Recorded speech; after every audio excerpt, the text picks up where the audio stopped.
சிங்கப்பூரின் துணை தூதரகம் எந்த இடத்திற்கு மாற்றப்பட்டுள்ளது அப்படிங்கிறத தெரிஞ்சுக்கணுன்னா இந்த வீடியோவை முழுவதுமாக பார்க்கலாம். நீங்கள் இப்போ தான் நம்மளோட சேனலுக்கு வரீங்க அப்படின்னா நம்ம எஸ்ஜி தமிழன் ஃபேஸ்புக் பேஜை மறக்காமல் ஃபாலோ பண்ணுங்கள்.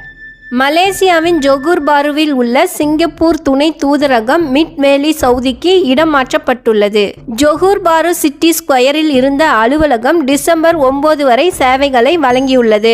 10/12/2025 முதல் புதிய இடத்தில் அதன் செயல்பாடுகளை தொடங்க உள்ளது. புதிய அலுவலகம் தெற்கு கோபுரத்தின் 29வது மாடியில் உள்ளது. அதன் செயல்பாட்டு நேரங்களில் மாற்றம் எதுவும் கொண்டு வரவில்லை. திங்கள் முதல் வெள்ளி வரை காலை 8:30 மணி முதல் பிற்பகல் 1 மணி வரையும், பிற்பகல் 2 மணி முதல் மாலை 5 மணி வரையும் இதன் செயல்பாட்டு நேரமாகும். மேலும் இதனுடைய தொலைபேசி மற்றும் மின்னஞ்சல் வலைத்தளம் ஆகியவைகள் கீழே கொடுக்கப்பட்டுள்ளது.